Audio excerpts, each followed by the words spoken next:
¿Sí se puede visualizar la diapositiva? Sí, señor. Sí, sí se puede. Perfecto. Entonces, la ponencia del día de hoy va a ser Introducción a la Anatomía y Fisiología. Genial, gracias.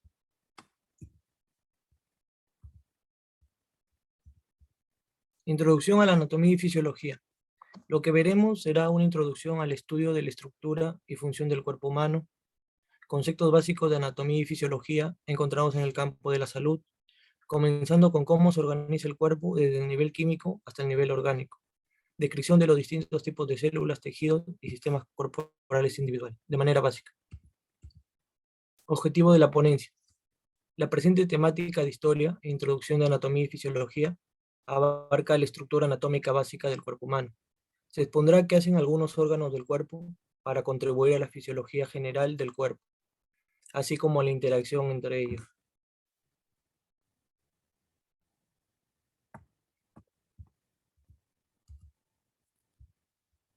Breve historia de la anatomía. Hipócrates, también denominado el padre de la medicina, fue el que separó la medicina de la filosofía, llegando a convertirla en ciencia independiente.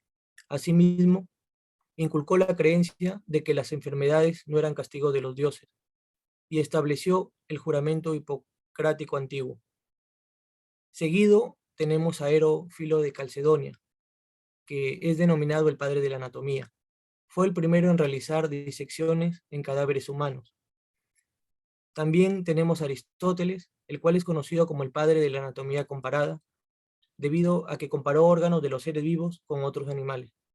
Erasístrato es el padre de la fisiología. Galeno de Pérgamo, padre de la medicina experimental. Algunos lo consideran más importante que Hipócrates, porque fue el primero en realizar disecciones en animales vivos. Aviceno fue un médico árabe que escribió su obra denominada Canon de la Medicina. Leonardo da Vinci, el cual es conocido como padre de la anatomía plástica. Y Andrés Vesalio, el cual es conocido como el padre de la medicina moderna.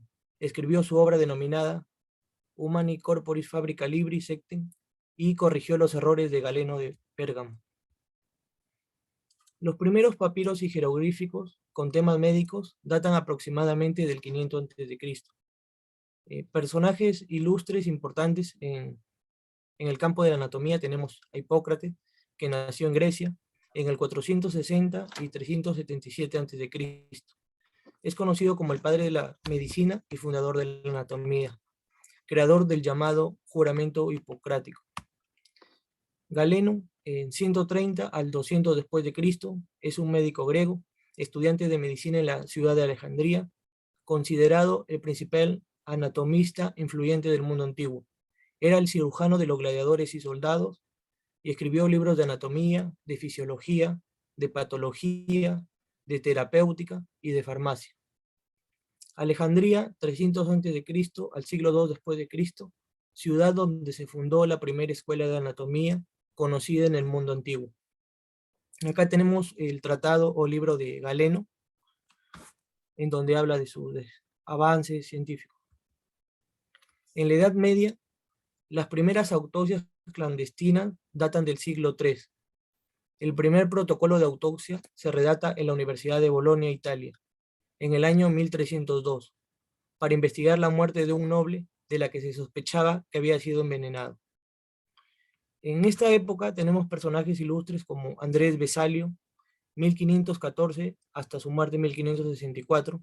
Fue un anatomista, autor de uno de los libros más influyentes sobre anatomía humana, el Humani Corporis Fabrica. Sus estudios anatómicos se basaron en la observación directa, rechazó los errores anatómicos de las obras de Galeno, considerado el fundador de la anatomía moderna. Asimismo tenemos a William Harvey. En 1628 descubrió el movimiento del corazón y la circulación sanguínea en animales. En la época del Renacimiento tenemos a Miguel de Servet, quien describió antes de Harvey la circulación arterial pulmonar, y a Leonardo da Vinci, que describió artísticamente la anatomía del ser humano, dando la idea de la simetría anatómica. En la edad contemporánea, en el siglo XIII, ya comienzan a darse clases de anatomía con autopsias públicas. En los siglos XVIII y XIX se elaboraron los primeros atlas de anatomía con excelentes ilustraciones. En Europa, el Parlamento británico en 1832 legalizó la donación de cuerpos para las escuelas de medicina. Acá tenemos algunas imágenes y unos escritos de Leonardo da Vinci, en donde... Sí.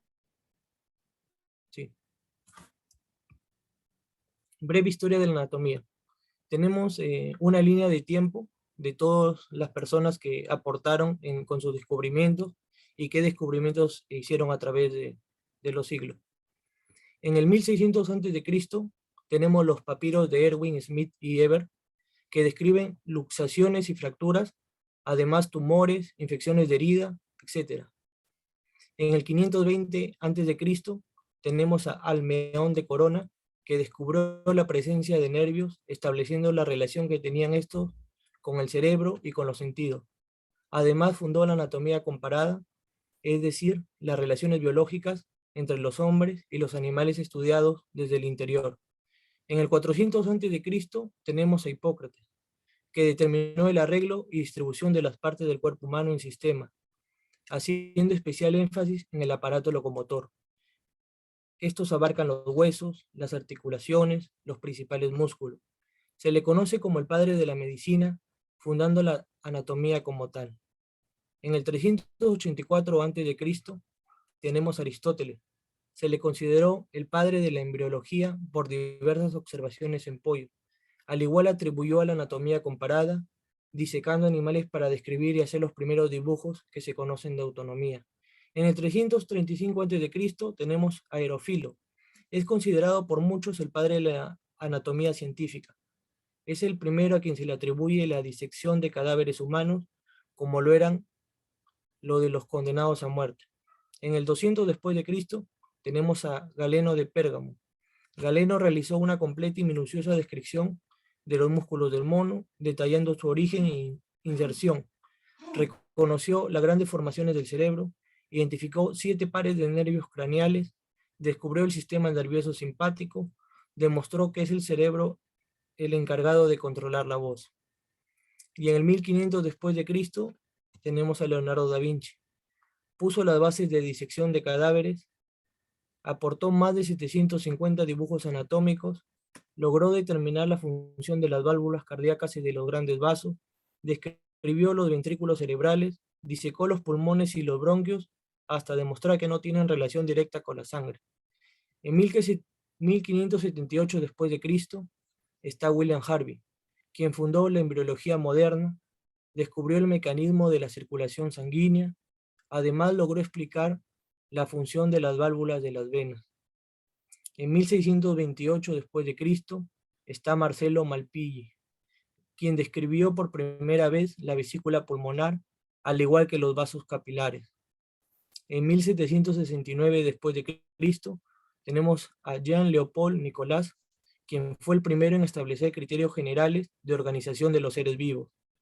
En 1801 después de Cristo tenemos a Javier Bichat, quien abordó el estudio del tejido haciendo caer en una teoría fibrilarista, dándole un nuevo y definitivo sentido al tejido. Describió y clasificó 21 tipos de estos, señalándolos así como estructuras elementales de los órganos.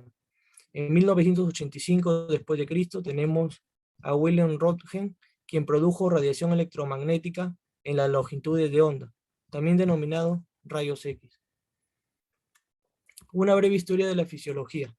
La fisiología viene a ser el estudio de la naturaleza.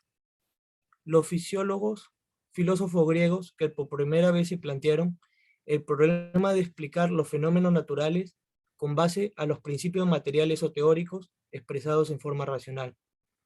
Aristóteles sostenía que la esencia de los objetos vivientes es que sus partes funcionan de acuerdo con un fin. Su funcionamiento depende de las causas finales que a su vez se deben buscar en las formas. Claudio Galeno expresó la siguiente idea: la forma de las partes debe relacionarse con sus funciones. En esto estableció el sistema fisiológico organizado en 3 subsistemas: el cerebro y los nervios, en donde abarca la sensación y el pensamiento; el corazón y las arterias, en donde abarca la energía vital; el hígado y las venas, en donde se abarca la nutrición y el crecimiento. Jean Fresnel, en 1542, utilizó por primera vez la palabra fisiología para definir una de las 5 partes de la medicina. La fisiología era para Fresnel el estudio de la naturaleza del hombre sano, de todas sus fuerzas y todas sus funciones. Los órganos sirven al alma para producir sus funciones vitales. Andrea Vesalio, en 1543, publica De Humani Corporis Fabrica, sobre la estructura del cuerpo humano. Basó sus estudios anatómicos en la observación directa, rechazando algunos errores anatómicos presentes en la obra de Galeno, por lo que es considerado el fundador de la anatomía moderna.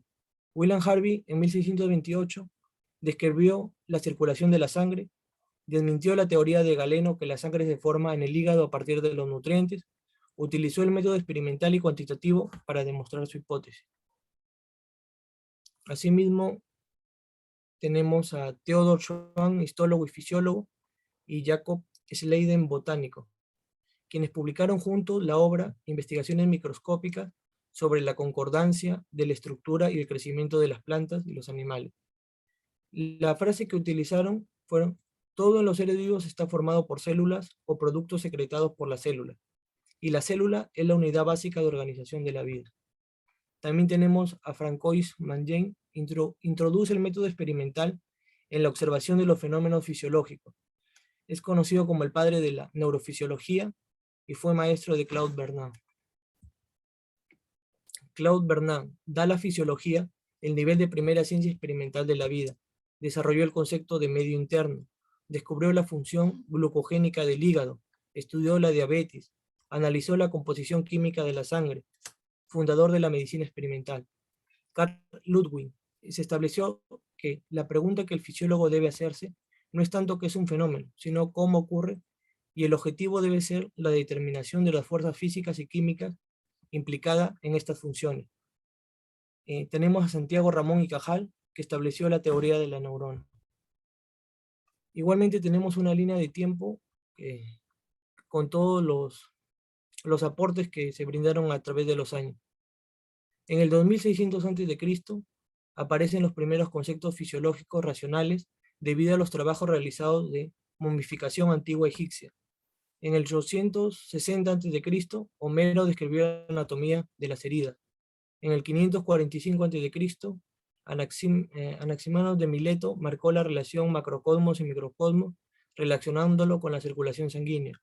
En el 530 a.C., Pitágoras designó el término isómero, que es armonía y equilibrio, conocido como homeostasis.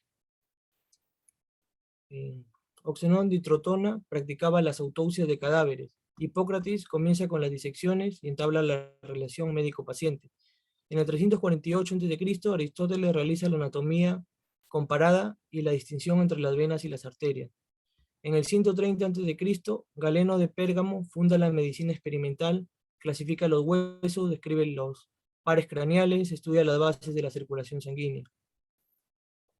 Asimismo, en el 1525, Jean Ferrer introdujo el término fisiología. En el 1578, William Harvey, padre de la fisiología, realiza estudios sobre la circulación sanguínea.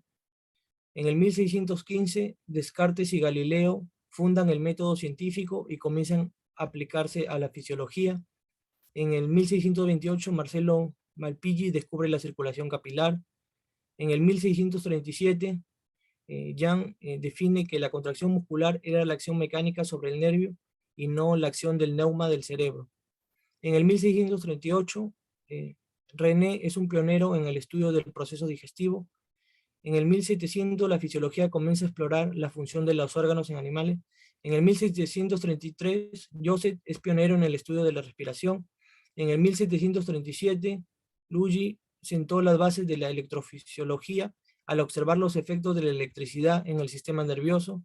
En el 1822, Francois establece el papel del cerebro como órgano regulador del equilibrio estático y dinámico del cuerpo. En el 1822, establece el papel del cerebro como órgano regulador del equilibrio estático y dinámico del cuerpo. En 1843, Camilo realiza la primera teoría reticular, postula que las neuronas deberán estar enlazadas para que el sistema nervioso pueda funcionar, Iván Pavlov realizó investigaciones detalladas sobre el corazón, el hígado, el páncreas, el esófago y los reflejos condicionales. En el 1852, Santiago Ramón y Cajal realiza la segunda teoría neuronal, donde postula que las neuronas funcionaban como unidades independientes. En el 1857, Charles introduce el término de sinapsis para referirse a las estructuras de comunicación de las neuronas. En el 1860, Claude establece el término homeostasis. En el 1870, Gustav realizaron experimentos mediante estimulación eléctrica en el sistema nervioso para su comprensión. En el 1873, Camilo encontró que con una fijación de Ki02 en impregnación le permitía ver el soma y las dendritas en las neuronas. En el 1877, Enrique Ferrer introdujo la cirugía antiséptica. En 1910, Sir Henry descubrió las propiedades de la histamina. En 1921, John describió las funciones del sistema nervioso autónomo.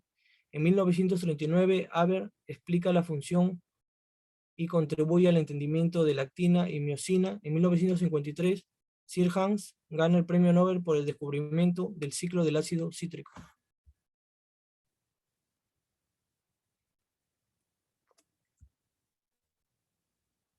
Definición de anatomía.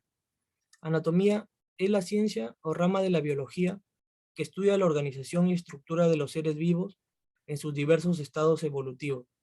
Proviene de las palabras griegas que significan corte o disección, tome y a través de ana. El término anatomía deriva del griego antiguo que significa disecar, como en la anatomía veterinaria. La anatomía humana se subdivide en anatomía macroscópica y microscópica. En la anatomía microscópica, que equivale a más de 100 micras, tenemos la topográfica, que divide el cuerpo en regiones o partes, y la descriptiva, que divide el cuerpo en sistemas. En la topográfica se puede encontrar la región de la cabeza, el cuello, el tórax, la pelvis, el perineo, los miembros superior e inferior. Y en el caso de la descriptiva se puede encontrar el sistema óseo, el muscular, el cardiovascular, etc. La anatomía macroscópica estudia las estructuras grandes y fácilmente observables a simple vista, como el corazón o los huesos. Y la anatomía microscópica, que equivale a menos de 100 micras, tenemos la citología, que es el estudio de la célula, la histología, que es el estudio de los tejidos. En la anatomía microscópica, el estudio de las estructuras más pequeñas, donde se necesita una lupa o un microscopio. La rama de la anatomía. Tenemos anatomía aplicada o clínica, que basa en su estudio con relación al diagnóstico y el tratamiento de enfermedades. Tenemos la anatomía endoscópica, que es la exploración visual de los conductos o cavidades internas del cuerpo humano. En este caso, el endoscopio sirve para el diagnóstico de la gastritis. Entre ellos tenemos algunos ejemplos que son la gastroscopía, que analiza el estómago, la colonoscopía, que analiza el colon, la citoscopía, que analiza la vejiga. También tenemos la anatomía radiológica, o también denominada imagenológica. Nos permite estudiar el cuerpo a través de métodos de imagen. En este caso tenemos la radiografía, que nos permite descartar fracturas, luxaciones, y tenemos mamografía, tomografías, ecografías. En la anatomía patológica, estudio de los cambios macro y microscópicos provocados por la enfermedad. Por ejemplo, en la biopsia, que es estudiar un tejido vivo; el Papá Nicolau, que es diagnosticar el cáncer de cervix; como cuello uterino, cambios en la célula. Tenemos la anatomía de superficie, que estudia las marcas y relieves corporales; la anatomía comparada, que se encarga de ver la semejanza y diferencias en la anatomía de los distintos seres vivos; la anatomía del desarrollo, que se encarga del desarrollo del ser humano desde que es fecundado hasta que se convierte en adulto. Las regiones del cuerpo. Las principales partes del cuerpo tenemos en color amarillo la cabeza, color naranja el cuello, color rosado el tórax, color morado el dorso, color verde el abdomen, color verde oscuro el pelvis, también denominado periné, en color rosado el miembro inferior y color celeste el miembro superior. En el caso de la posición anatómica, o también denominada patrón de referencia, podemos tener a la persona de pie, con mirada hacia adelante, con los miembros extendidos, con las manos con la palma hacia adelante, con los pies en dirección frontal. Términos de relación tenemos la parte anterior o ventral, que es la parte hacia adelante, la parte posterior o dorsal, que va la parte hacia atrás, la parte craneal que se dirige hacia arriba, hacia la parte superior, y la parte caudal que se dirige hacia la parte inferior. Asimismo tenemos la medial y la proximal. Los términos de relación que también encontramos son extensión, flexión, tanto para la rodilla, para el codo. En el caso de la flexión, es la disminución del ángulo entre dos huesos, ya sea doblar o inclinarse.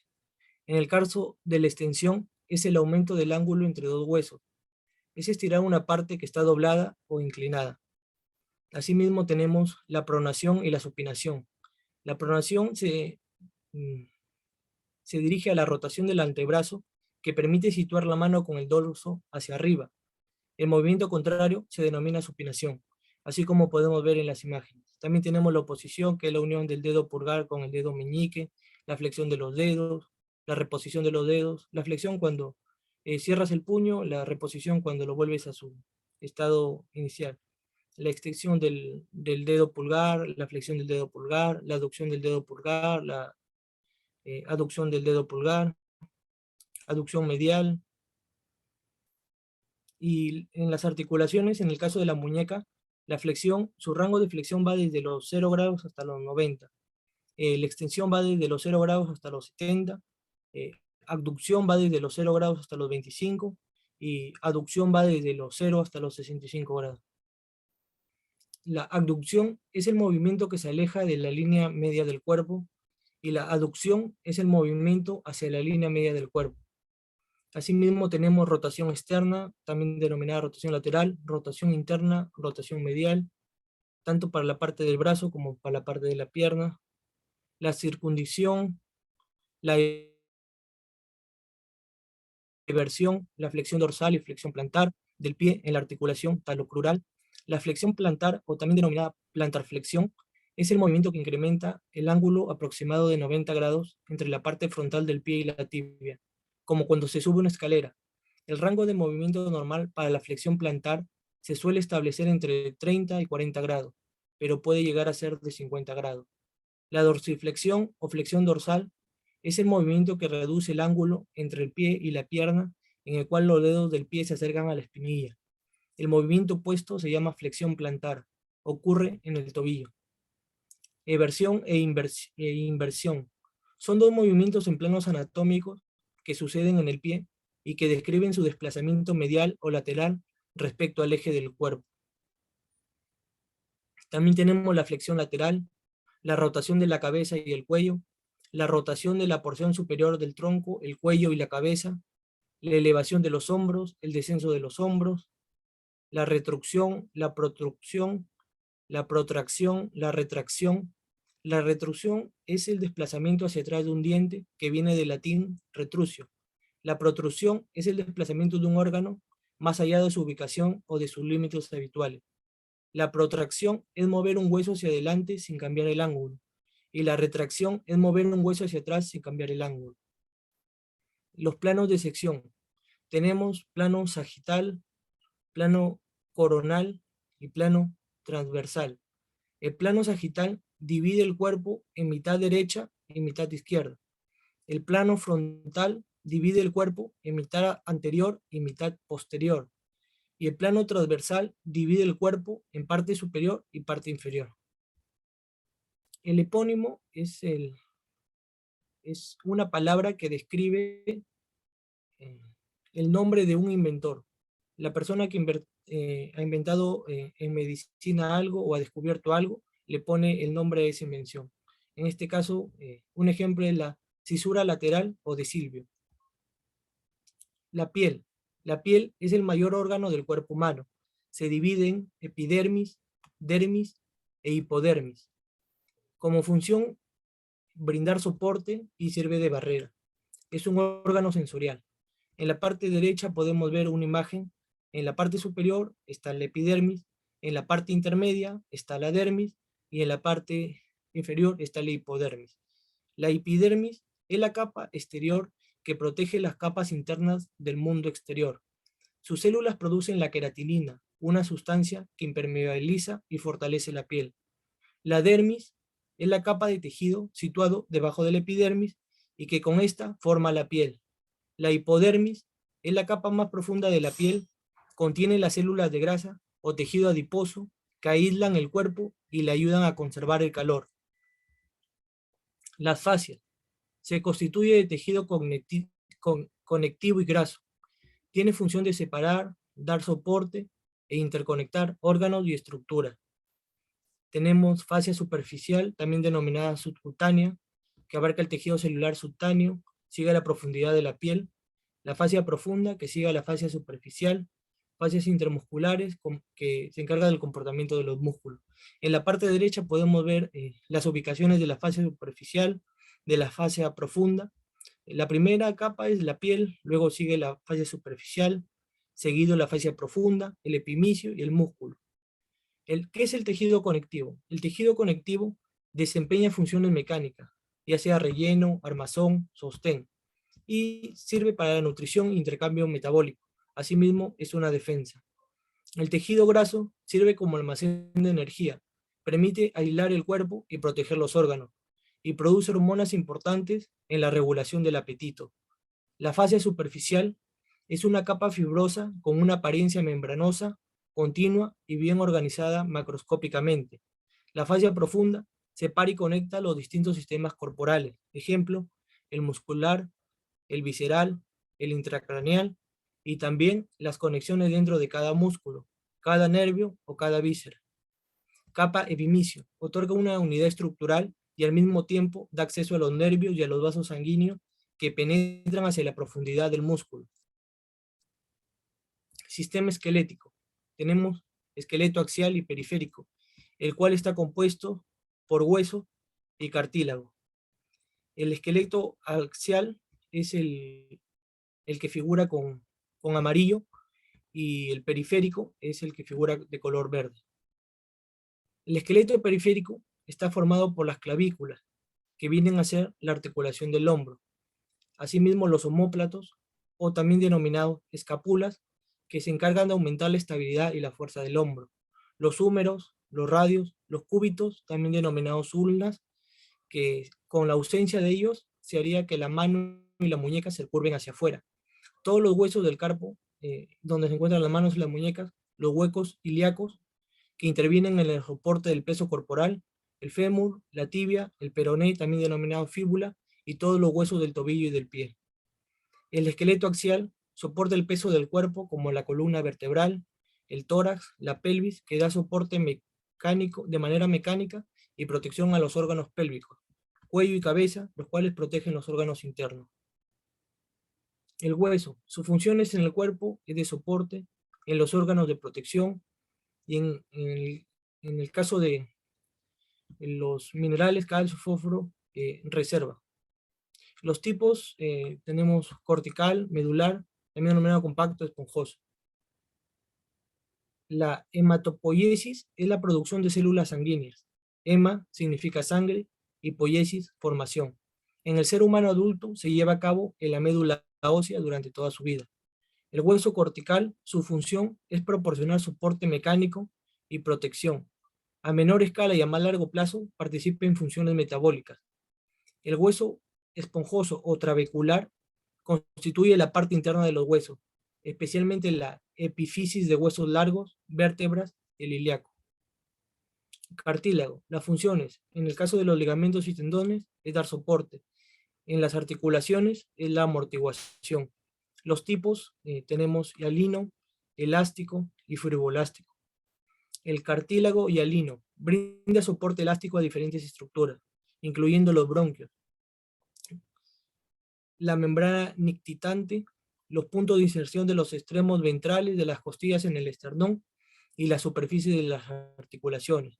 Los bronquios permiten la entrada y salida del aire en los pulmones para respirar. La membrana nictitante, también denominado tercer párpado, su función es la de proteger las estructuras internas del ojo. En el caso del cartílago fibroelástico, está compuesto de fibras elásticas, incluidas en el cartílago hialino.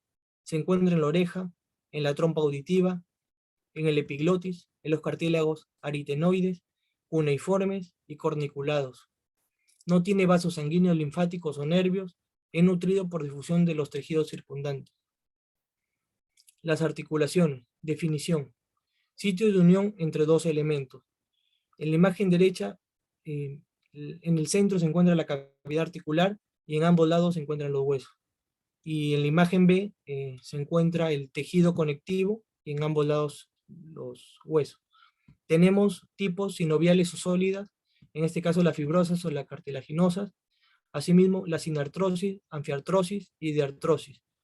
Las sinoviales son conexiones entre componentes esqueléticos en la que los elementos implicados se encuentran separados por una estrecha cavidad articular. La sinartrosis es un tipo de articulación que en la última etapa de su desarrollo no presenta movimiento. La anfiartrosis es la articulación cuyas superficies están unidas por un fibrocartílago, por lo cual los movimientos que pueden realizar son muy limitados. En el sistema muscular es la estructura que permite la movilidad. Generalmente actúan antagónicamente. Tenemos tres tipos de músculos: liso y cardíaco, que se encarga de los movimientos involuntarios, y el estriado de los voluntarios. Se dispone en haces de fibras musculares. El músculo liso constituye las paredes de casi todos los órganos huecos del cuerpo, excepto el corazón. El músculo cardíaco contrae el corazón para bombear sangre. El músculo estriado, llamado así por presentar estriaciones, que son el conjunto de rayas o estrías transversales que tienen todas las fibras musculares de los artrópodos, y porque la mayoría parte de él se asocia al esqueleto. Y los miocitos, que es un tejido cuya función principal es la contracción, también reciben el nombre de fibras musculares por su forma alargada. Los músculos, tenemos músculos esqueléticos, que se encargan de la contracción intensa y breve, son voluntarios, permiten la movilidad ósea y de otras estructuras. El músculo cardíaco, que se encarga de la contracción moderada y breve, es involuntario y es resistente a la fatiga. Los músculos esqueléticos se unen a los huesos y los mueven al contraerse y relajarse en respuesta a mensajes voluntarios provenientes del sistema nervioso.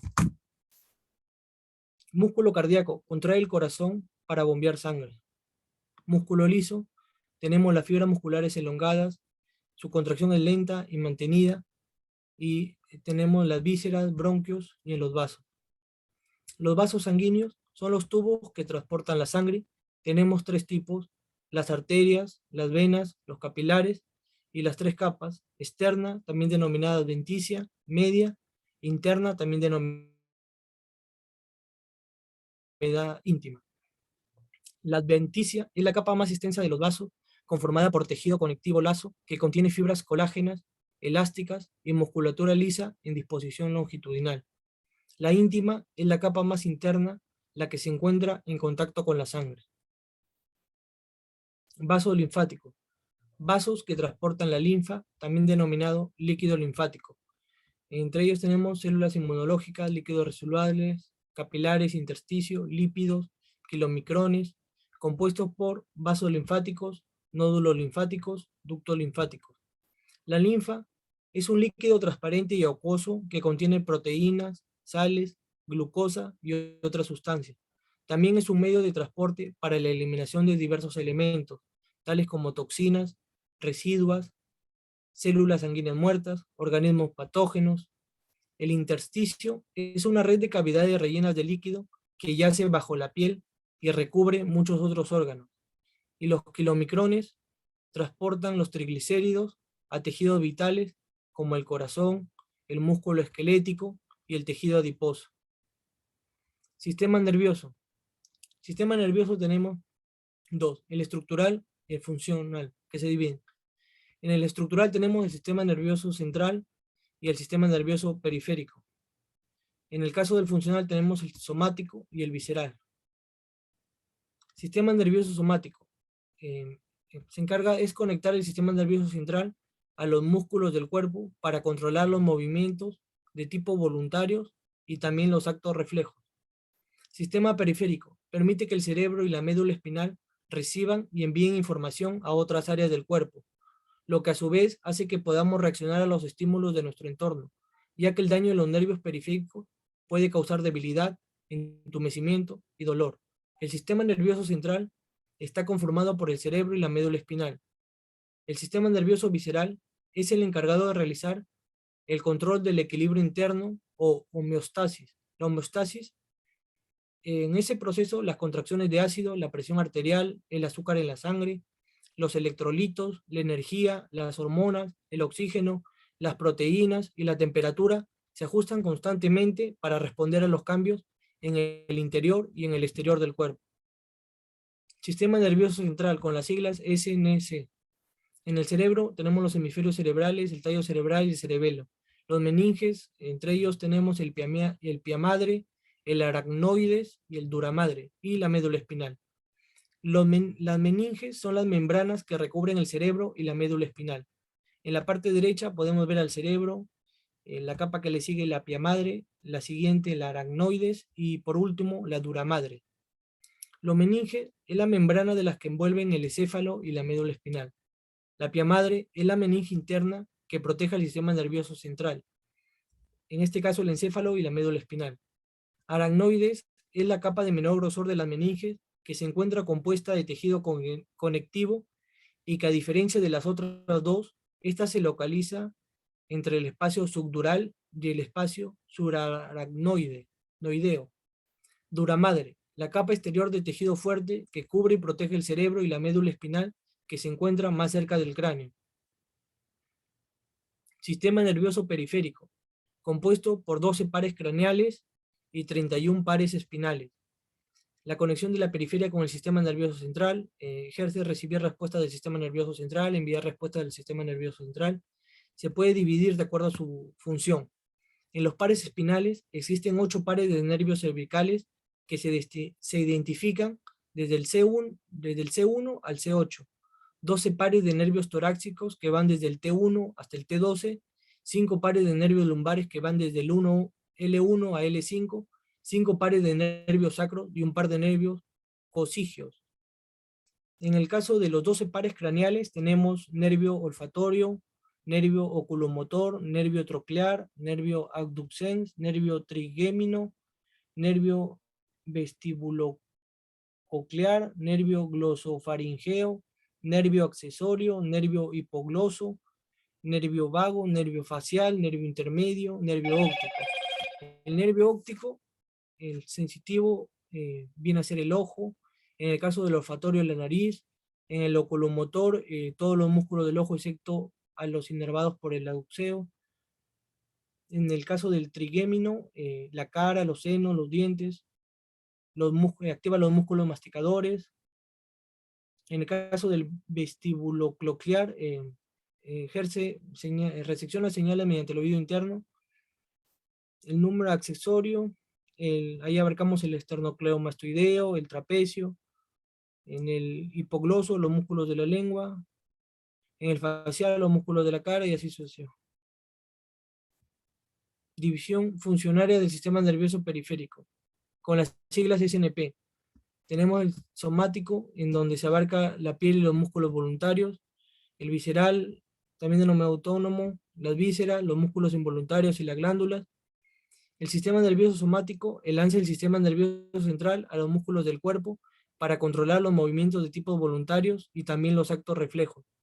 En el sistema nervioso autónomo, controlar las acciones involuntarias, tales como los latidos cardíacos y el ensanchamiento o estrechamiento de los vasos sanguíneos. En el sistema nervioso visceral, es el encargado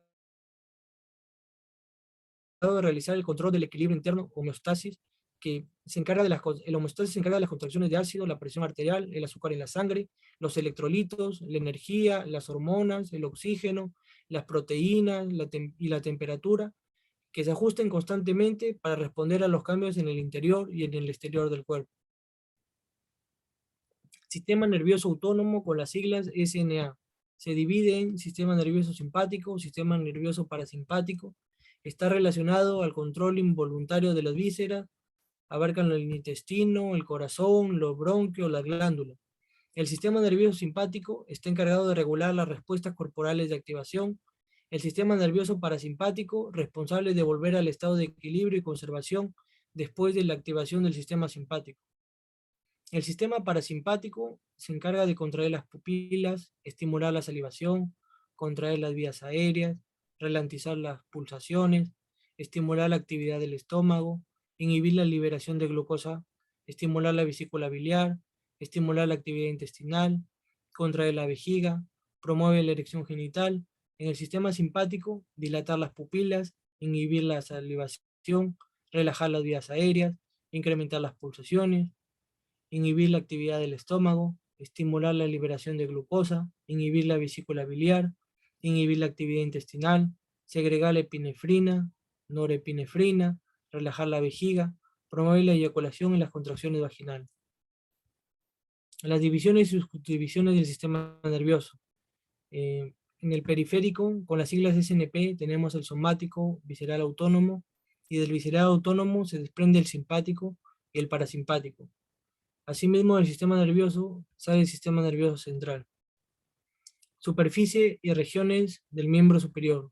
Tenemos el hombro, el brazo, el antebrazo y la mano. Componentes óseos del miembro superior. Tenemos los huesos pertenecientes a la extremidad superior son, como se puede ver en la imagen, la clavícula y la escápula que forman la cintura escapular, el húmero que se encuentra en el brazo, el radio del cúbico en el antebrazo, los huesos carpianos que forman el carpo en la muñeca, los huesos metacarpianos en la mano, las falanges en los dedos. El hombro está compuesto por la clavícula, por la escápula, que también se denomina omóplato, por la porción proximal del húmero. La clavícula ayuda a mantener los hombros alineados. La escápula es el músculo encargado de la aducción, la extensión y la rotación medial a nivel de la articulación glenohumeral. La articulación glenohumeral viene a ser la articulación del hombro. La clavícula, sus partes son la extremidad acromial, el cuerpo clavicular, el tubérculo conoideo, la carilla articular external, la extremidad external, la carilla articular, la acromial, la extremidad acromial, el surco para el subclavio, tubérculo conoideo, impresión del ligamento costoclavicular. El ligamento costoclavicular sirve para facultar la unión del esternón y la clavícula y para limitar el movimiento hacia abajo de la extremidad interna de la clavícula. La extremidad external es la parte más voluminosa del hueso. Se le conoce también como extremidad interna. La carilla articular acromial permite que la clavícula se articula con el acromión de la escápula en la articulación acromioclavicular. La escápula o omóplato, desde la parte anterior, abarca el borde superior, el ángulo superior, el borde medial, el ángulo inferior, el borde lateral, el ángulo lateral. La escápula, sus funciones son proporcionar estabilidad al húmero y permitir el movimiento del brazo y de la mano en los tres planos del espacio. El borde medial es el más extenso de los tres, está ubicado unos 5 centímetros lateral a la apófisis espinosa de las vértebras torácicas. El borde superior o cervical, a menudo esta escotadura está cerrada parcial o totalmente por un ligamento que se osifica, llamado ligamento coracoideo. El borde lateral o axilar, cresta delgada pero rugosa, que en su parte inferior presenta el tubérculo infraglenoideo, donde se fija el tendón del tríceps braquial. Escápula, también denominada omóplato, desde la parte anterior. El acromión, el apófisis coracoides, la escotadura escapular, la fosa subescapular, la cavidad glenoidea, el tubérculo infraglenoideo, el cuello escapular, el tubérculo supraglenoideo. El acromión es la parte más alta y externa del omóplato, por donde éste se articula con la clavícula. La cavidad glenoidea es una región anatómica del hombro que, gracias a su forma de fosa, permite que la cabeza del húmero se introduzca allí y se forme la articulación glenohumeral. La apófisis coracoides permite la llegada de diversos músculos, como el músculo pectoral menor, el bíceps, el coracobraquial. También es necesaria para el funcionamiento de la articulación encargada de los movimientos del hombro, denominado glenohumeral. La escápula, también denominado omóplato, desde la parte posterior. Tenemos el borde superior, el ángulo superior, el borde medial, el ángulo inferior, el borde lateral, el ángulo lateral. El ángulo superior se sitúa en la unión de los bordes superior y medial en casi 90 grados.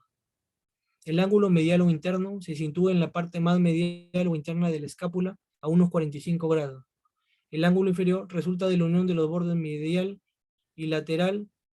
Este ángulo presenta movimientos amplios cuando se abduce, viene a ser el alejamiento del brazo, y es un punto de referencia importante al estudiar los movimientos de la escápula. La escápula, también denominado omóplato, desde la parte posterior. Tenemos la fosa supraespinosa, la escotadura escapular, la espina escapular, la apófisis coracoides, el acromión, el ángulo acromial, la cavidad glenoidea, el tubérculo infraglenoideo, la fosa infraespinosa. La escotadura escapular está localizada en el borde superior de la escápula a nivel de la base de la apófisis coracoides. Escápula del omóplato desde la vista lateral. Tenemos el acromión, el ángulo superior, la apófisis coracoides, el tubérculo supraglenoideo, el tubérculo infraglenoideo, el borde lateral, la cavidad glenoidea, el ángulo inferior, la cara posterior, la cara anterior. El húmero desde las 2/3 partes hacia la parte de arriba. Tenemos tubérculo mayor, también denominado el troquiter, el tubérculo menor, denominado troquín, la cabeza humeral, el cuello anatómico, el cuello quirúrgico, la cresta del tubérculo mayor, la cresta del tubérculo menor, la tuberosidad deltoidea, el surco intertubercular o corredera bicipital, el número de 2/3 partes hacia la parte de arriba. Tenemos la cabeza humeral, el cuello anatómico, el cuello quirúrgico, el tubérculo mayor, también denominado troquiter, el cuerpo humeral, el surco del nervio radial, también llamado clásicamente como surco espiral o canal de torsión. Su función principal es la inervación. La inervación son las fibras nerviosas que recogen la sensibilidad de los receptores o envían impulsos motores a los músculos. Su función principal entonces es la inervación de los músculos que se encuentran en el comportamiento posterior del antebrazo. El antebrazo abarca los extensores de la muñeca y los músculos largos del pulgar. Húmero desde la extremidad superior. Tenemos el cuello anatómico, el tubérculo mayor, también denominado troquiter, el surco intertubercular o corredera bicipital, el tubérculo menor, también denominado troquín, y la cabeza humeral. El troquiter es la tuberosidad mayor del hueso húmero, el más largo del brazo. Está ubicado lateralmente a la cabeza del hueso húmero y del lado contrario se ubica a nivel de la tuberosidad menor. El cuello anatómico es la parte estrechada que continúa a la cabeza humeral y el cuello quirúrgico es el que se encuentra por debajo del troquiter. Articulaciones del hombro. Tenemos la acromioclavicular, la esternoclavicular, la glenohumeral. La acromioclavicular es la unión del hueso en donde el punto alto del omóplato se une con la clavícula. Cuando se lesiona se conoce como lesión de la articulación acromioclavicular. Esternoclavicular pone en contacto el esternón y el primer cartílago costal por un lado, con la clavícula por el otro. Glenohumeral es una articulación sinovial que une la extremidad superior al esqueleto axial. Es una articulación esferoidea formada por la fosa glenoidea de la escápula. Gleno abarca la parte de escápula y la cabeza del húmero, humeral. Glenohumeral. Articulaciones del hombro. Acromioclavicular, como se puede ver en la imagen, la esternoclavicular y la glenohumeral. Articulación acromioclavicular. Tenemos los ligamentos coracoacromial, el ligamento acromioclavicular y el ligamento coracoclavicular. Los ligamentos acromioclavicular y coracoclavicular transmiten las fuerzas y el peso del miembro superior a la clavícula y de esta al tórax. Articulación acromioclavicular, tenemos los ligamentos acromioclavicular, el ligamento coracoacromicovial y el ligamento coracoclavicular. Articulación esternoclavicular, tenemos el ligamento esternoclavicular, el ligamento interclavicular, el ligamento costoclavicular. El ligamento interclavicular, este ligamento es el responsable de prevenir la dislocación de la clavícula frente a movimientos de depresión del hombro. El ligamento costoclavicular sirve para facultar la unión del esternón y clavícula y para limitar el movimiento hacia abajo de la extremidad interna de la clavícula. El ligamento esternoclavicular es la única articulación entre el tronco y el miembro superior. Su función es facilitar la movilidad de la cintura escapular, la cual es un conjunto funcional que permite unir los miembros superiores al tórax. Tenemos columna vertebral, cráneo y caja torácica.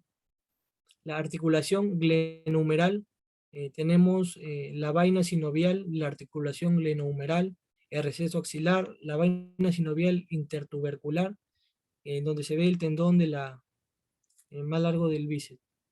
La articulación glenohumeral, que tenemos el ligamento coracohumeral, cápsula articular y el complejo caxuoligamentario, desde la vista anterior y desde la vista posterior. La cápsula articular actúa oponiendo resistencia ante cualquier fuerza interna, externa o inferior que provoque separación o luxación de las superficies articulares. El ligamento coracohumeral actúa limitando el traslado inferior y la rotación externa excesiva del húmero. Componentes óseos del brazo y el antebrazo: el húmero, el radio, el cúbito. El húmero 2/3 partes hacia la parte superior. Tenemos la cresta del tubérculo mayor, la cresta del tubérculo menor, el cuello quirúrgico, el cuello anatómico, la cabeza humeral.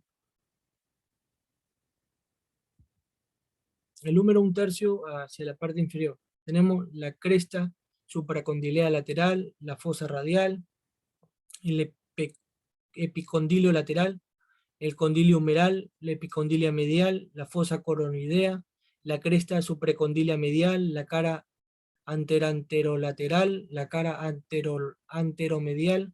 El condilo es la cabeza, eminencia o protuberancia redondeada en la extremidad de un hueso que encaja en el hueco de otro para formar una articulación.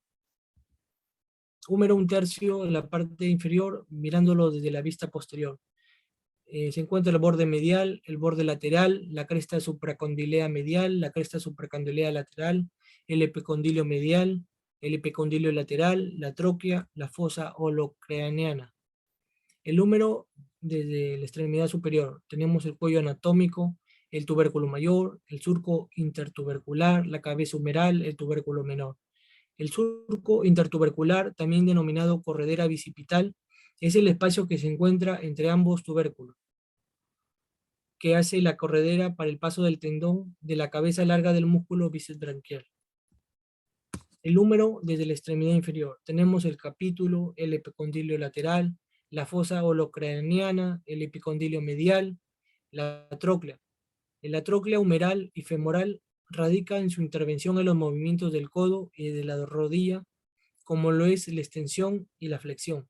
La fosa holocraniana, que se encuentra en la cara posterior de la epífisis inferior del húmero, en ella encaja el holocramón en los movimientos de extensión del antebrazo.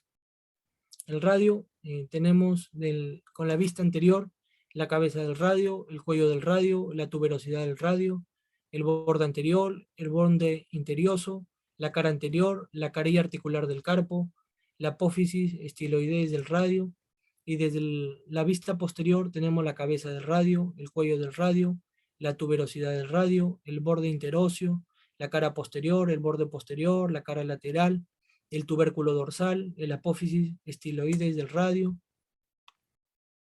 el cúbito. Desde la cara anterior tenemos la escotadura troclear, el apófisis coronoides, la escotadura radial, la tuberosidad del cúbito, la cara anterior, el borde interioso,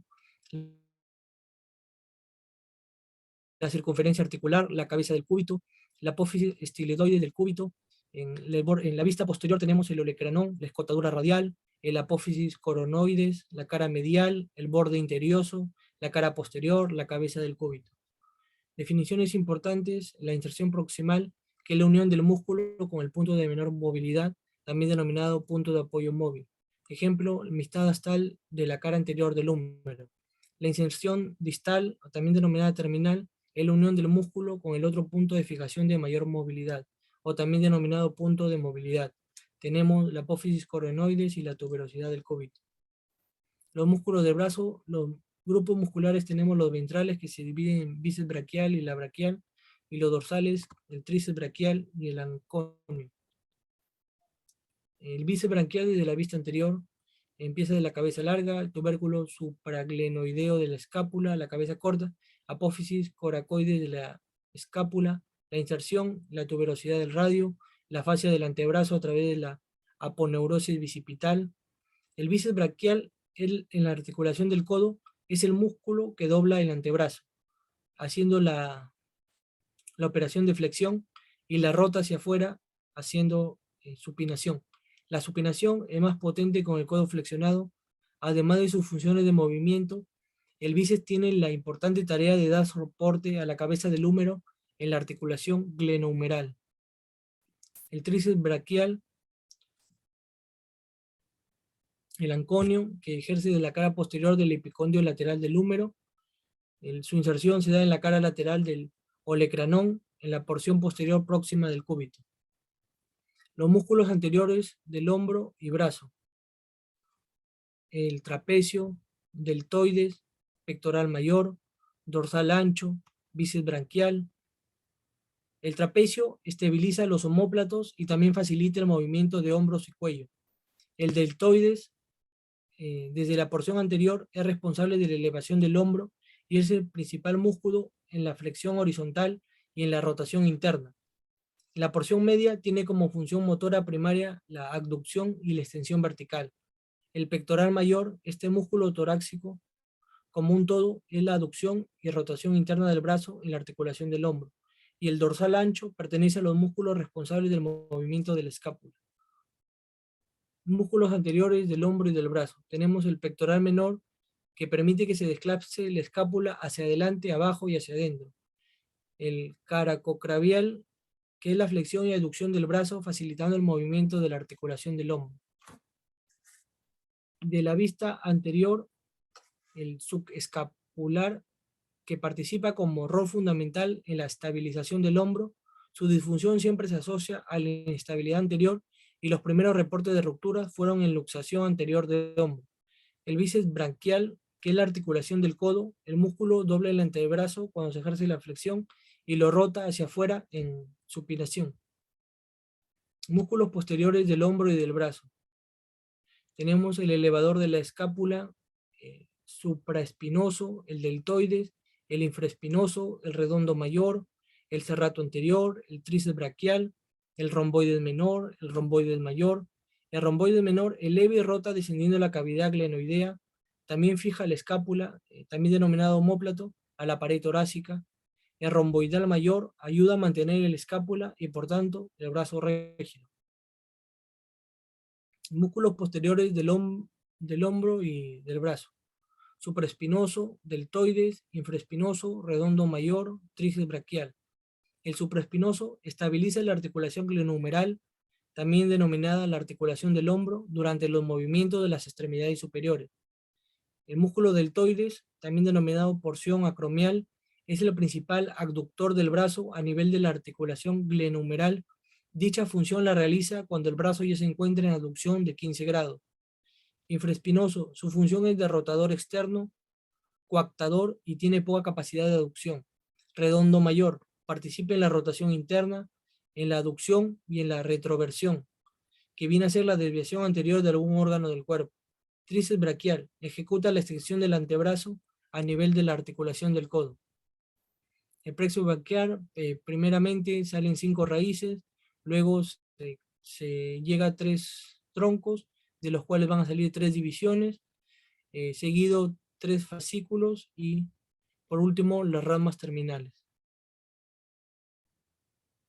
Las ramas largas tenemos el radial, donde encontramos el tríceps braquial, el anconio, el braquiorradial, el extensor radial largo y corto del carpo, el supinador, los extensores del antebrazo y mano, de los dedos, del meñique, cubital del cuerpo, largo y corto del pulgar, del índice, y el aductor largo del pulgar.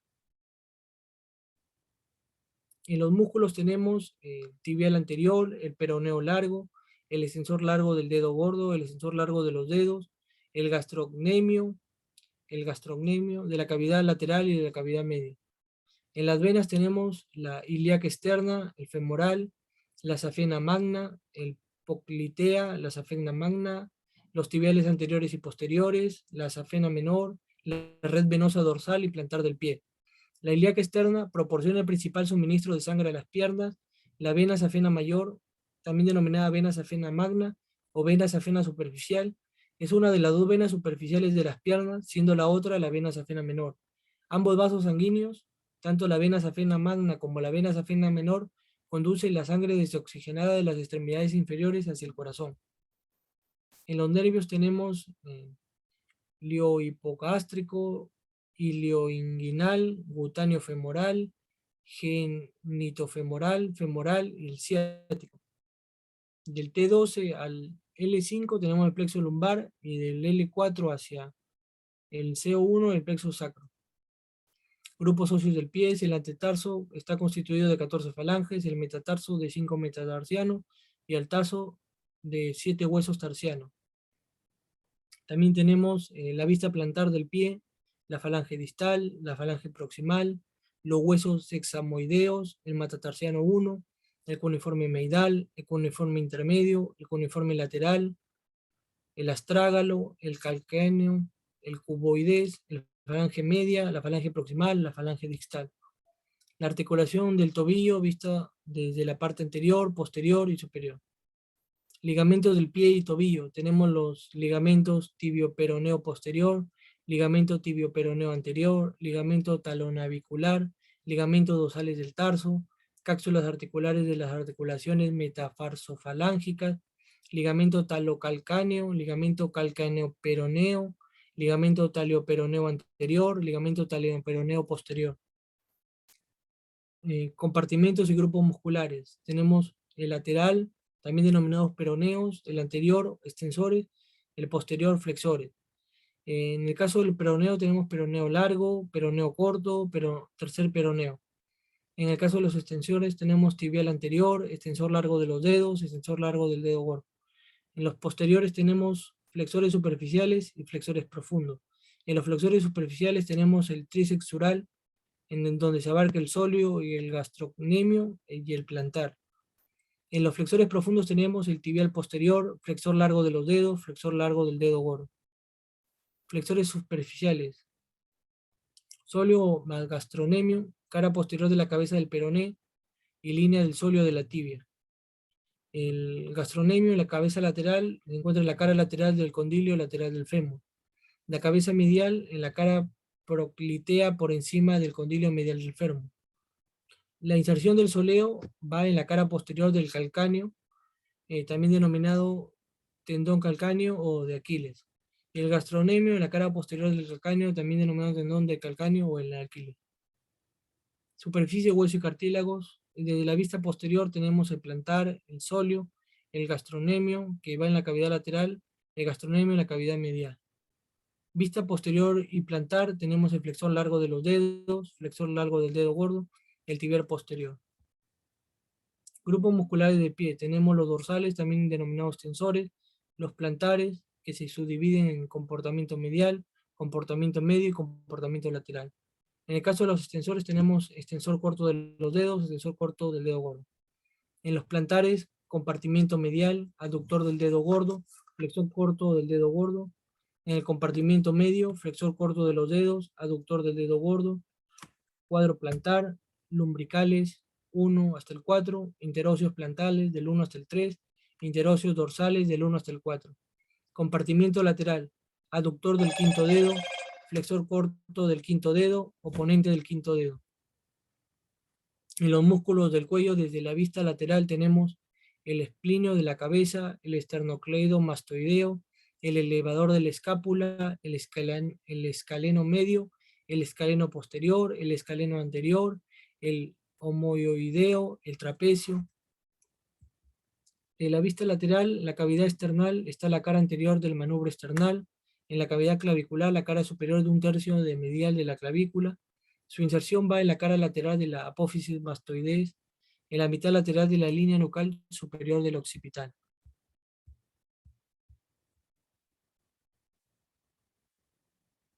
Por ejemplo, en el caso de la úlcera, ¿no? ¿Qué es lo que se provoca en una úlcera? Los ácidos que ayudan a digerir los alimentos dañan las paredes del estómago o del duodeno. ¿Y qué tipo de herida se puede ver en la foto? En la úlcera.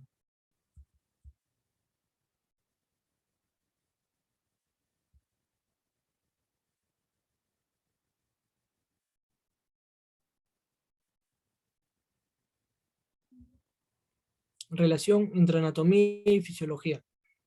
La relación entre anatomía y fisiología es que siempre se correlacionan entre sí. Anatomía siendo el estudio de los órganos físicos reales y su estructura, así como su relación entre sí, mientras que la fisiología estudia cómo funcionan esos órganos para funcionar en todo el cuerpo como sistema de órganos. Fisiología. Las características fundamentales de los seres vivos son la reproducción, la nutrición, la organización, el crecimiento, el propósito específico, la excitabilidad y la motilidad, la adaptabilidad. La fisiología se basa en el funcionamiento de estos órganos. Asimismo, una descripción es que es la ciencia que se ocupa del estudio de los tejidos, órganos y sistemas y del cuerpo humano en general, desde el punto de vista de sus funciones en condiciones de normalidad o de salud. El objetivo general de la fisiología es explicar los factores físicos y químicos responsables del origen, el desarrollo y la progresión de la vida. La fisiología humana se encarga de las características y mecanismos específicos del cuerpo humano. La fisiopatología en las alteraciones de los procesos fisiológicos en la enfermedad o ante una lesión. La fisiología determina las funciones de cada uno de los sistemas orgánicos, la relación entre la estructura y su función. Tenemos divisiones, la fisiología celular y la fisiología sistémica. Entre la fisiología sistémica se halla el sistema nervioso, el sistema muscular, el sistema endocrino, el sistema cardiovascular, el sistema respiratorio, el sistema renal, el sistema reproductor y el sistema digestivo. Los niveles de organización son desde el átomo, molécula, macromolécula, organelo, célula, tejido, órgano, sistema de los órganos y por último el organismo. En el nivel químico encontramos los átomos y las moléculas como la glucosa, la proteína, los lípidos, etc. En el nivel celular, la vida comienza de la unidad básica del ser mismo.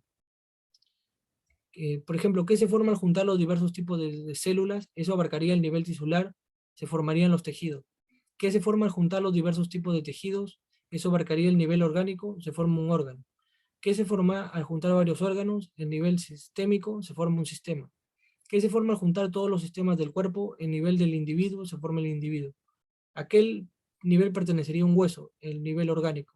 ¿A qué nivel pertenecería la piel? El nivel orgánico.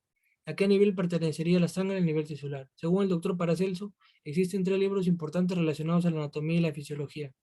En la Biblia, el cuerpo del hombre y el cosmos. Los niveles de organización. Sistemas y aparatos. En el caso de sistemas, se abarcan los órganos con un conjunto embrionario igual. Entre ellos podemos ver el sistema óseo, en donde todos tienen hueso, y los aparatos, en donde tienen orígenes embrionarios diferentes. Asimismo, los que tienen relación, el sistema óseo, el sistema muscular, el sistema sensorial. Estos sistemas nos permiten relacionarnos con otras personas. En el caso de los sistemas que nos permiten la coordinación, tenemos el sistema nervioso, el sistema endocrino, y los de la nutrición son el sistema digestivo, el sistema circulatorio, el sistema respiratorio, el sistema urinario, que nos permite ingerir los elementos, digerirlos, procesarlos, transportar los nutrientes por la sangre. Asimismo tenemos el sistema circulatorio como el sistema cardiovascular, que se encarga de transportar la sangre, se ubica el corazón y los vasos sanguíneos. El sistema linfático, que abarca los vasos linfáticos que transportan la linfa. Y la perpetuación, que viene a ser el sistema reproductor. Hay otro sistema que, por ejemplo, nos permite despertar después de una siesta del sueño, se llama el sistema SARA, que es el sistema activador reticular ascendente. Niveles de organización estructural, tenemos el nivel químico, los átomos de carbono, hidrógeno, oxígeno, sodio, fósforo, y moléculas como las proteínas, carbohidratos, grasas y vitaminas esenciales para el mantenimiento de la vida. Tenemos el celular, en donde se carga la unidad estructural y funcional básica, el tisular, donde abarcan los tejidos, los grupos de células similares, el sistémico, en donde se abarca diferentes órganos unidos para el desempeño de una función. Sistema de órganos, los órganos están localizados en diferentes regiones del cuerpo y llevan a cabo funciones relacionadas. Ejemplo, el músculo esquelético, el sistema cardiovascular, el sistema digestivo. Los órganos, compuestos de al menos 2 tejidos primarios, llevan a cabo diferentes funciones en el organismo. Los tejidos, tenemos los músculos que se encargan de la contracción, tales como el esquelético, el cardíaco, el liso, el tejido nervioso, que se encarga de las neuronas y las células del tejido de sostén, conducción y generación de potenciales de acción, El epitelial, las células que forman membranas. Tenemos el escamoso, el columnar, el cuboidal. Tenemos las glándulas exocrinas, abarcan el páncreas, y las glándulas endocrinas, la tiroides. Las células, que son la unidad básica fundamental del cuerpo humano. La organización de las células, estamos en la membrana celular, el citoplasma, el núcleo, el líquido intracelular, el líquido extracelular. El líquido extracelular contiene grandes cantidades de sodio, iones de cloruro y bicarbonato. El líquido intracelular contiene grandes cantidades de iones, potasio, magnesio y fosfato. El líquido extracelular posee nutrientes como el oxígeno, la glucosa, los ácidos grasos y los aminoácidos. El líquido intracelular incorpora los nutrientes del líquido extracelular. El líquido extracelular presenta dióxido de carbono para ser eliminado por los pulmones y otros productos celulares que serán excretados por el riñón. El líquido intracelular elimina al líquido extracelular, el dióxido de carbono y los productos celulares del metabolismo de la célula. La homeostasis es el mantenimiento de la estabilidad general de los procesos fisiológicos del cuerpo. Es monitoreado por el cerebro y el sistema nervioso y regulado por la fisiología y la actividad de los órganos individuales. La capacidad de un sistema u organismo vivo para ajustar su entorno interno, para mantener un equilibrio estable, como la capacidad de los animales de sangre caliente para mantener una temperatura interna constante, a pesar de los cambios en la temperatura exterior. Las clasificaciones de la fisiología, tenemos fisiología general, la cual es la rama de la biología que estudia las funciones de los seres vivos, intentando explicar los factores físicos, químicos y biológicos que causan el origen, desarrollo y progresión de la vida. Esta disciplina estudia las interacciones moleculares y celulares que se realizan en los seres vivos, confiriéndoles sus características funcionales. La fisiología respiratoria, que estudia la función principal del aparato respiratorio, es la de aportar al organismo el suficiente oxígeno necesario para el metabolismo celular, así como eliminar el dióxido de carbono producido como consecuencia de ese mismo metabolismo. La fisiología celular, que estudia las células y las funciones que realizan de forma coordinada, captan estímulos, procesan la información, se mueven, crecen, se reproducen, obtienen alimento, eliminan residuos, llevan a cambios e intercambios energéticos. La fisiología vegetal, que es la que se encarga del estudio de los órganos vegetativos y reproductores de las plantas y las funciones que éstas realizan, nutrición, relación y reproducción. La fisiología humana es la que estudia a los seres humanos en cuanto a su funcionamiento corporal. La fisiología animal es la que se encarga del estudio de los órganos y aparatos reproductores. Fisiología del gusto, se trata de un sentido químico y se estimula por sustancias químicas que contienen los alimentos. El principal receptor del gusto está en la lengua.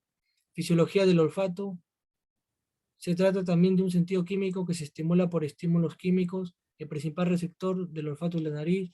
La fisiología embrionaria, estudia y compara los diferentes tipos de embriones.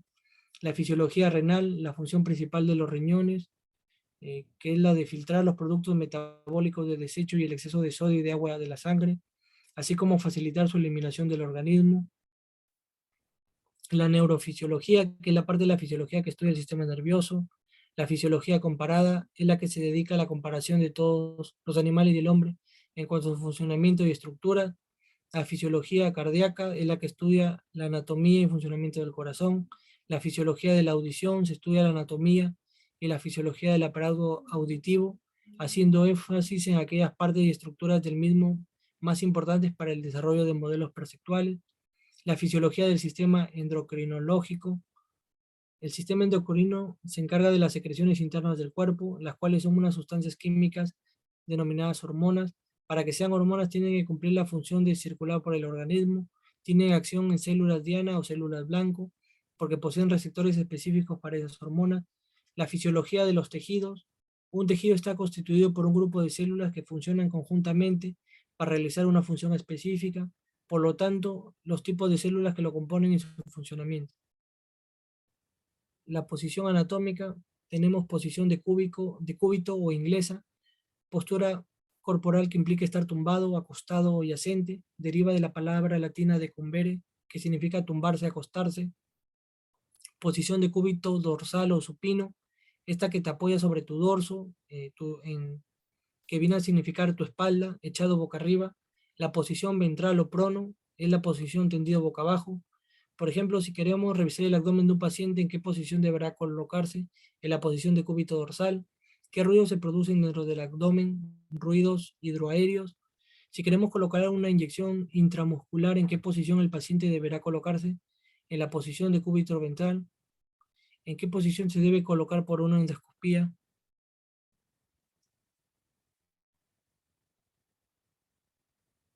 ¿En qué posición debería dormir un paciente con insuficiencia cardíaca?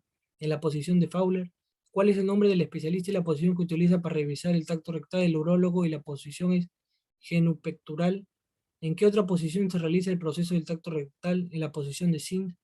Como podemos ver en la imagen, tenemos posición de cúbito dorsal, también denominada de cúbito supino, de cúbito ventral, de cúbito prono, de cúbito lateral, posición inglesa, posición de Sind, semiprono, posición de Fowler, genupectoral o maometana, litotomia ginecológica, Trendelenburg, antitrendelenburg, Kraske o en navaja. La fisiología renal, los riñones, se disponen en la parte posterior del abdomen. Tenemos la función excretora, la cual forma orina y regula la composición química del medio interno llamada homeostasis.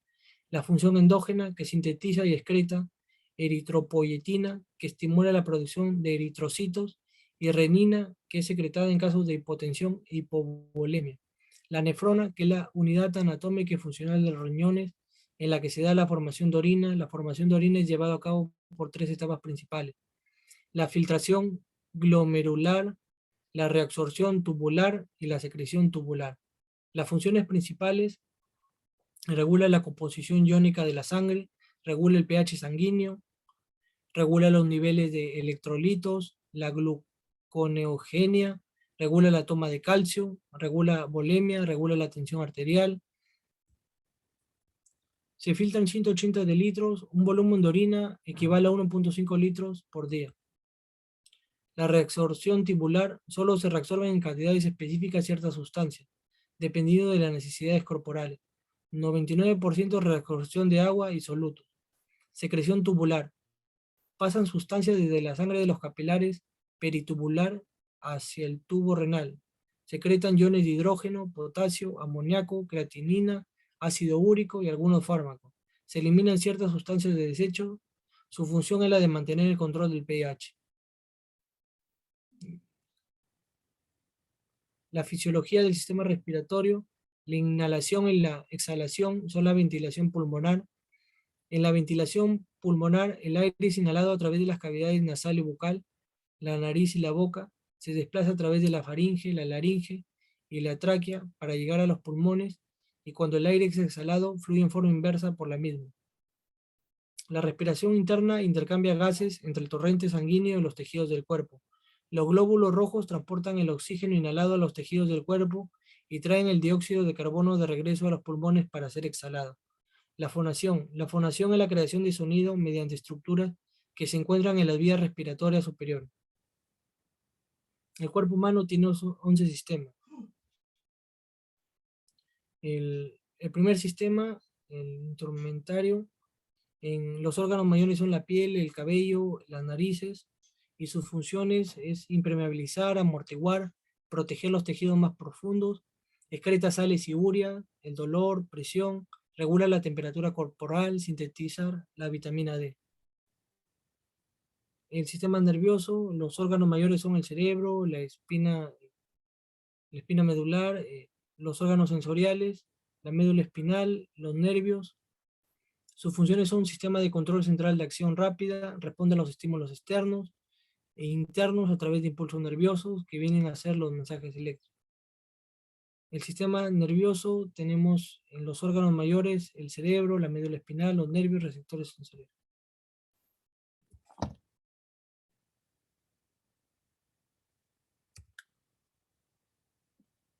Por ejemplo, este es un paper donde te habla de enfermedades oculares utilizando contactos habilitados para sensores. La electroretinografía es una técnica para diagnosticar afecciones oculares como el glaucoma. El glaucoma se caracteriza por la pérdida progresiva de las fibras nerviosas del nervio óptico. Asimismo, retinopatía diabética y retinitis pigmentosa. La retinitis pigmentosa con el tiempo provoca una pérdida visual entre moderada y grave. En este caso, se coloca un dispositivo contra el ojo que proyecta la luz sobre él y mide las señales eléctricas resultantes que son generadas por la retina. Los dispositivos son rígidos y requieren electrodos, a menudo en forma de lente de contacto para tocar el ojo o la conjuntiva vulvar. La conjuntiva vulvar es una membrana mucosa transparente que tapiza el globo ocular.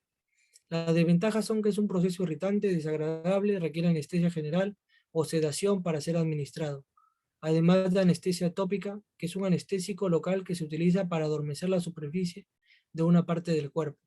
El sensor corneal está integrado a través de un mecanismo de anclaje electroquímico. Tenemos el sistema esquelético, que los órganos mayores son los huesos, los cartílagos, los ligamentos, las articulaciones. Sus funciones son proteger y apoyar los órganos del cuerpo, marco para músculos y movimientos, almacenar minerales. El sistema endocrino, que abarca las tiroides, paratiroides, suprarrenales, timo, páncreas, pineal, ovarios, testículos. Sus funciones: sistema de control de acción lenta, las glándulas producen hormonas que regulan el crecimiento, la reproducción, el metabolismo. Sistema muscular, como órgano mayor tenemos los músculos esqueléticos, los que están unidos al hueso. Sus funciones: contracción y movilidad, también denominada locomoción, expresión facial, postura, producir calor corporal. Sistema cardiovascular, como órganos mayores tenemos el corazón, los vasos sanguíneos, los capilares y la sangre. En este caso se transportan los nutrientes, hormonas y otras sustancias hacia y desde la célula de los tejidos. Los glóbulos blancos protegen contra bacterias, toxinas y tumores.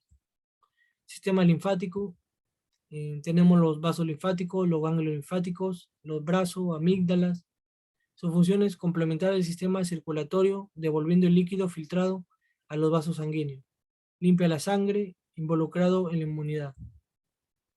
Sistema urinario, tenemos el riñón, el uréter, la vejiga urinaria, la uretra. Sus funciones: elimina los desechos nitrogenados del cuerpo, como la urea y el ácido úrico, regula el equilibrio de agua, electrolitos y ácido base de la sangre.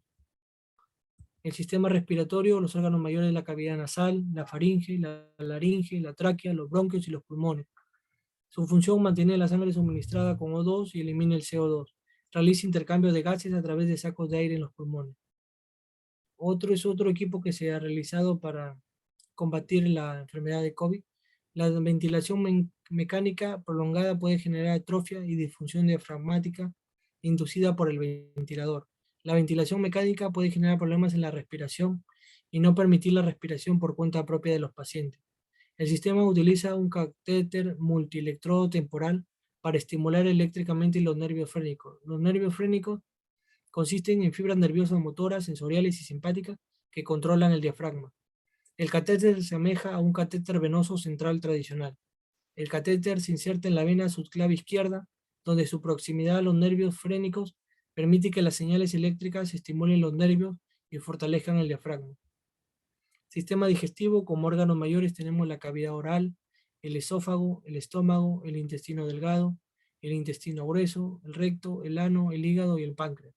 Como funciones: rompe los alimentos en unidades absorbibles que ingresan a la sangre, alimentos no digeribles eliminados como es. Imágenes hiperespectrales que detectan el contenido de grasa hepática. Se ha aplicado una nueva técnica de imagen espectral que vienen a ser casi los infrarrojos, que permiten evaluar el contenido de grasa hepática sin biopsia. La biopsia es un procedimiento que consiste en la extracción de una muestra total o parcial de tejido para ser examinado al microscopio. El método puede resaltar la distribución de grasa en el tejido hepático, ayudando a diagnosticar y evaluar condiciones como la enfermedad del hígado graso no alcohólico, con las siglas NAFLD. NAFLD implica excesiva grasa en el hígado, conduciendo a insuficiencia hepática. La insuficiencia hepática aparece posiblemente por hepatitis B o C, la cirrosis y las lesiones producidas por el alcohol o por fármacos. No es causado por el abuso de alcohol, pero la diabetes tipo 2 y el colesterol alto juegan un papel importante. Un enfoque menos invasivo es mejor que la biopsia. Los lípidos en el hígado permiten diagnosticar malestares como hígado graso o cáncer. La técnica se probó en ratones con una dieta normal y una alta en grasa, visualizándose la distribución de lípidos en sus hígados. Se generó mapas que mostraron los gradientes de densidad lipídica. El método de extracción Folch ayudó a medir cuantitativamente el contenido real de lípidos de cada hígado, hallando similitud con los datos obtenidos mediante imágenes espectrales infrarrojas.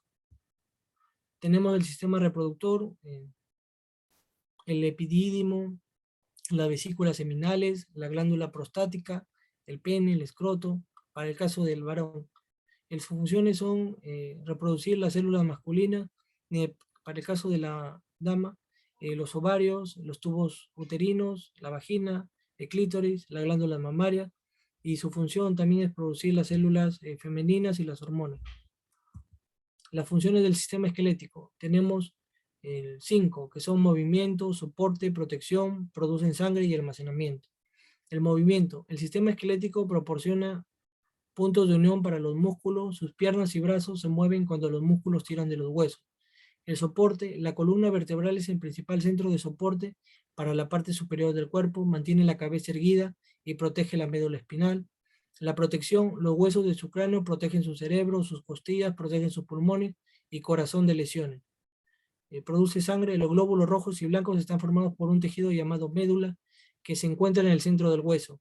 Almacenamiento. Los huesos almacenan minerales como calcio y fósforo para que los use el cuerpo. Datos curiosos. Un impulso nervioso viaja a una velocidad de 274 km por hora desde el cerebro. Un cerebro humano genera más impulsos eléctricos durante un día que todos los teléfonos del mundo juntos. Nuestros ojos tienen el mismo tamaño desde que nacemos, pero nuestra nariz y orejas nunca dejan de crecer. Una persona normal moriría más pronto por falta de sueño que por hambre. La muerte llegaría aproximadamente a los 2 días sin dormir, mientras que la muerte por inanición ocurriría solo al cabo de un par de semanas. Una persona olvida el 90% de lo que se ha soñado. El cuerpo humano promedio contiene suficiente azufre para matar todos los insectos en un perro de tamaño mediano, tanto carbón como para hacer 900 lápices. También alberga tanta grasa como para hacer 7 pastillas de jabón, y el agua suficiente como para llenar 50 envases de 1 litro.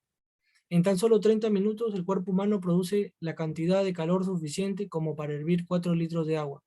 Los ácidos estomacales de nuestro estómago son capaces de desintegrar una cuchilla de metal. El polvo que vemos a contraluz por el resplandor que entra por las ventanas está compuesto en un 90% por nuestras células muertas. El pulgar de cualquier mano mide lo mismo que la nariz del mismo cuerpo. El pulmón derecho es ligeramente más grande que el izquierdo debido al espacio que ocupa el corazón. Los vasos sanguíneos de un adulto podrían rodear el ecuador de la Tierra 4 veces. No puedes hacerte cosquillas a ti mismo. Esto se debe a que el cerebro conoce tus intenciones, lo que anula el factor sorpresa que las produce. Acá en las preguntas, ¿qué órgano principal se encuentra en lo profundo de la región hipocondríaca derecha? El hígado. Hipocondríaco es igual a debajo del cartílago de las costillas. El hígado se localiza principalmente en el lado derecho.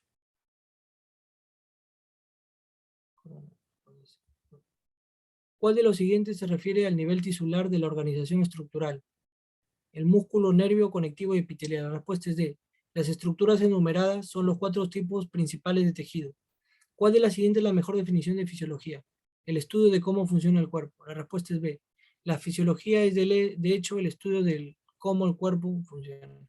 ¿Cuál de las relaciones establecidas es correcta? El corazón es superior al intestino grueso. La respuesta es A. El corazón está de hecho por encima al intestino. Todos los demás las respuestas son erróneas. ¿Cómo se llama el estudio de cómo funcionan las partes del cuerpo? Fisiología.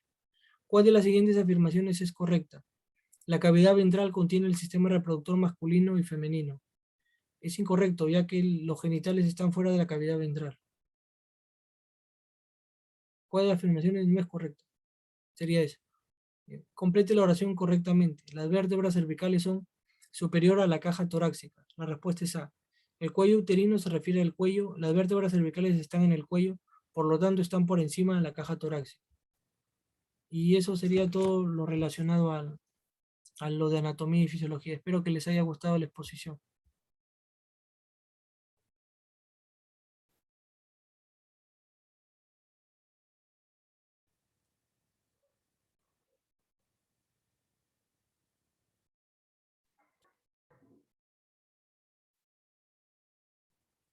Bueno, muchas gracias, ingeniero. Ok. Muchas gracias, ingeniero. También, a ver, tenemos las siguientes preguntas.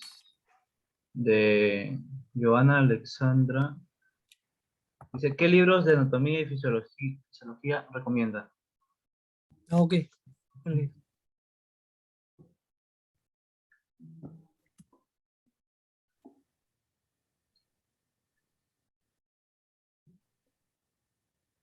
Por ejemplo, puedes ingresar acá. Yo lo hago de esta manera, ¿no? PDF Drive. Y todos los libros, pues, hay varios métodos, ¿no? Por ejemplo, un concepto general también pueden ser los webinars, ¿no? Ingresas a YouTube. Pone, ¿no? Acá. Webinar, ¿no? Anatomía y fisiología. Y acá vas a filtro. Más de 20 minutos. Y ahí te sale toda la información, ¿no? Por ejemplo, puede dar 2022, ¿no? Repaso intensivo de anatomía y fisiología. Y ahí va buscando los más actuales, ¿no? En caso es como sintetizar la información, ¿no? Ahora, si tú deseas el libro, puedes ir a esta página, ¿no? PDF Drive y busca, ¿no? Anatomía y fisiología. Y acá te salen infinidad de libros, ¿no? Que puedes revisar. Bueno, mayormente el índice, ¿no? De algunos libros se parecen, ¿no? Entonces el contenido es lo mismo, ¿no? Esta es una página en donde puedes buscar libros. También hay otra página, ¿no? En Library Engine buscas acá, ¿no? Anatomía y fisiología. Y ahí te sale infinidad de libros, ¿no? Y acá va buscando desde la fecha, ¿no? Acá, por ejemplo, 2006, 2006, 2009, 2007, 2013, 2011. Ese es uno, ¿no? Ahora, si tú quieres libros más antiguos, por ejemplo, puedes ir a archive.org. Solo que acá algunos libros están bloqueados, ¿no? Pero puedes buscar la manera de cómo desbloquearlo. Entonces vas acá y pones acá, ¿no? Anatomía y fisiología.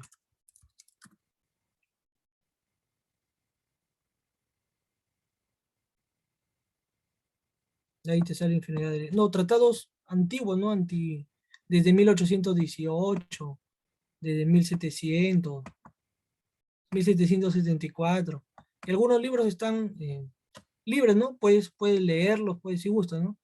Los descargas y comienzas a buscar información de esos libros. Ese es uno, ¿no? Ahora otro es, por ejemplo, te vas a un curso, ¿no? Por ejemplo acá, EDX, ¿no? Y hay información también, ¿no? Hay infinidad de métodos en donde tú puedes hallar información, ¿no? Ya es a gusto tuyo y ver la manera de cómo puedas, dependiendo de qué información quieres, ¿no? Si quieres visual, quieres auditiva, por ejemplo también, ¿no? Acá puedes poner, ¿no?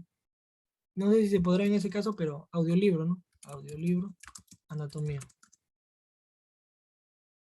Y escuchas el audiolibro, ¿no? Descargas pones acá el video, copias el link, lo pasas a MP3, lo descargas en tu celular y comienzas a escuchar, ¿no? El curso relacionado a anatomía.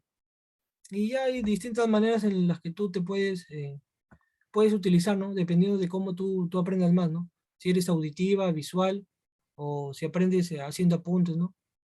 Ya depende de ti, ¿no? Mayormente te puedo dar ese, eh, es, eh, ese consejo, ¿no? Por ejemplo, si anatomía y fisiología, busca el libro, ¿no? Libro PDF, y acá, por ejemplo, fisiología humana.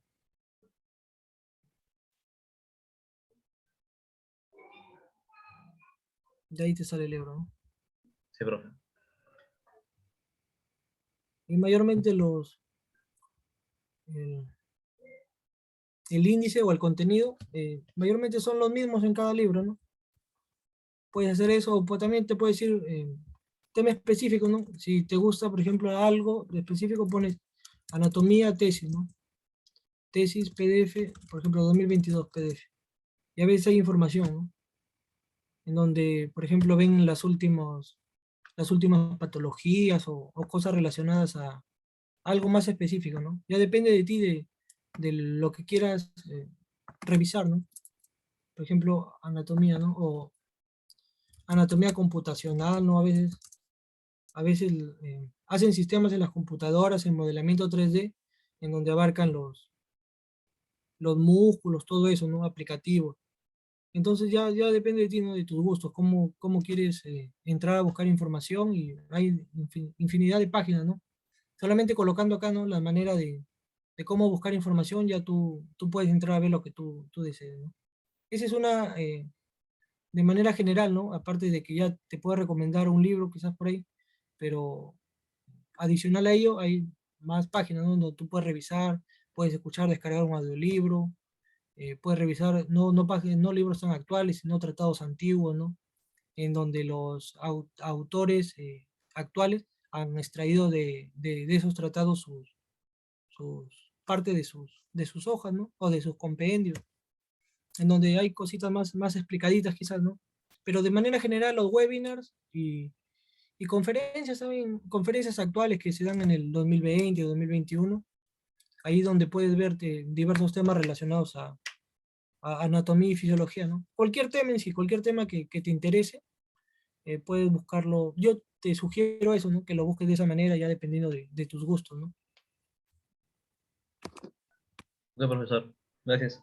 Bueno, nuevamente agradecerle por la excelente ponencia y también a los participantes por su asistencia.